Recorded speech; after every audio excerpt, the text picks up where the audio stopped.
Ladies and gentlemen, thank you so much for joining us on another episode of Motivation Reimagined. My name has always been Ubalungile Ngofe. I'm a power-packed professional motivational speaker, and it's an honor to have you here with us this evening. First and foremost, thank you so much to each and every one of you who has taken the time to subscribe to our channel. I've seen our numbers really improving, which means that there's something that we're doing that is bringing people to our channel, and we are trying our utmost best to keep it as interesting and as thought-provoking as possible. So thank you so much to each and every one of you for joining us. You won't regret it. So if you haven't subscribed yet, please just hit the subscribe button. You are going to get a lot of information from us that is really going to help you along your journey. Today I want to speak about something very interesting, a word that we normally use in business, in our daily lives, in organizations that we work in, and some of us really don't take this word serious. And the word is service. What does the word service really mean to you? What does the word service mean to your business? How do you serve when you're working in an organization? And I read an interesting quote the other day, and it said that service is not what you can do for my business, but rather what my business can do for you. How can my business assist you in going about your day and improving your day and making things easier for you? And that is the importance of service, really putting people and your customers at the center of what you do. That's the importance of service. And if you understand how to serve, it's easy for you to really get to where your clients are and really produce a product that is going to make them happy. So that's the importance of service. There's so many businesses that we go to where you get there, people really don't give you the service that you deserve. I don't know if it's me or if maybe some of you feel the same way, but I would rather go to a business where the product is substandard, but the service and how the employees in that business make me feel. If I go to that business and I really feel important and I feel that they're putting my needs first before everything else, that's the company that I'd want to come and support and really spend my money in that business, rather than having a business that produces a product that is of a high standard, but the service is not there. So I don't know how you feel about this, but please leave your comments in the comment section so that I can also hear what you think about service and how important is service to you when you look at other things. So service for me is very, very crucial. And if I were to be honest with you, I think that some businesses don't need investments. Some businesses don't need more money. Some businesses just need an attitude adjustment. Some businesses really need to change the core of what that business stands for. Some businesses need to change what the values of that business are.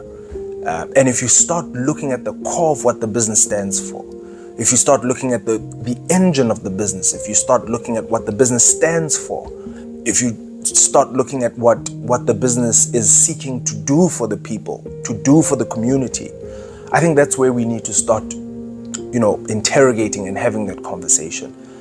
And in that way, things become easier for you, because once that is clear, once you understand the vision of the business, once you understand what the business is seeking to achieve, it becomes easier for you to operate and people become drawn to that business. I won't forget my experience today. I went to, my barber was a bit busy, so I had to go to another barber. So immediately when I walked into the business, the energy that I got from the barber, it was pure luck that I didn't just turn and leave, because of how I sensed his attitude, how I sensed the energy that he was giving off. So in spite of that, I sat and he took me through the entire experience. And I want to tell you the honest truth, I don't think I'd go back there. And this is the experience that we have with most businesses, where you support a business and after that experience, you just don't want to go back there. And not because the business is really not doing a good job, not because the business is not producing, but because of your experience, because of the attitude that you received when dealing with the business. So those are certain things for me that are very important. I don't know which organization you're working for or you're working with. It's important that we change some of these things. I think so many of us, when we go to our government departments, and I don't like to talk about our government departments, this is some of the things that we experience, where you go to a public clinic or a public hospital and people are always saying, but the attitude was not where it's supposed to be. We felt that the treatment that we got there wasn't how it was supposed to be. So these are things that we as people need to do in order to change the outlook. And I think in most of our government departments, if we were to just shift that small little and make that small adjustment, things would be better. So there's importance. There's so many things that we control as people. And if we were to make or to just put that little bit of effort in changing those things, things would be better for us.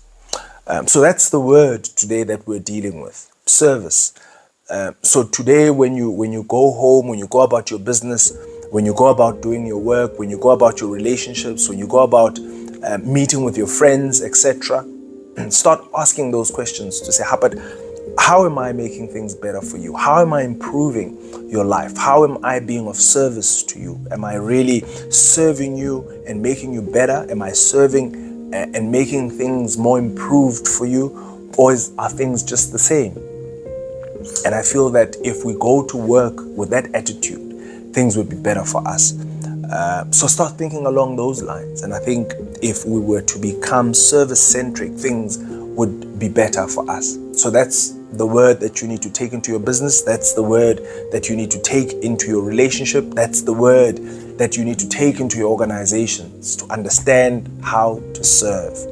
And there's also something quite interesting that I wanted to share. I think the first event that the Success Challenge company hosted was called the How to Serve Leadership Conference. For me, there was importance in having that conference because I felt that people needed to understand what it means to serve. We're always asking the question to say, what can this company do for me? If I work here, what am I going to get? If I find myself in this friendship, if I find myself in this relationship, what am I going to get? Instead of saying, if I go and work in this company, what am I going to help this company achieve? If I get into this relationship, how am I going to improve my partner's life? How am I going to improve how my partner does things? And how am I going to make their lives better? So that's how we are as people. What am I going to gain? And I think it's important that in 2022, going into 2023, because the year is almost done, that we start asking different questions to say, what can I do for you? How can I help you? And I think this is why most banks in South Africa have got that tagline to say, how can we help you? How can we help you improve your life? How can we make banking easier for you? So for me, if we were to change how we look at things, how we do things, things would change as well. If you where you are, you're working where you're working, I think if we were to change our mindsets, if we were to change certain aspects of our lives, things would get better. So I don't know who I'm speaking to today. I don't know who this message is designed for. But if you're receiving this message, maybe as we're about to complete the year, this is something that we need to consider, to start talking about service. How can I help you? How can I assist you? As compared to us saying, what can you do for me? So that's the importance of service. My name is Balungile Ngcofe. I'm a power-packed professional motivational speaker. Thank you so much once again for joining us. It's been a pleasure having you. And I want you to remember, whoever renders a service to many puts himself in line for greatness, for great wealth, for great success, for great improvement, for achieving so many great things in their lives. And that's the truth about service. Thank you so much. Go out and serve. Go out and really make us proud. Thank you so much for joining me.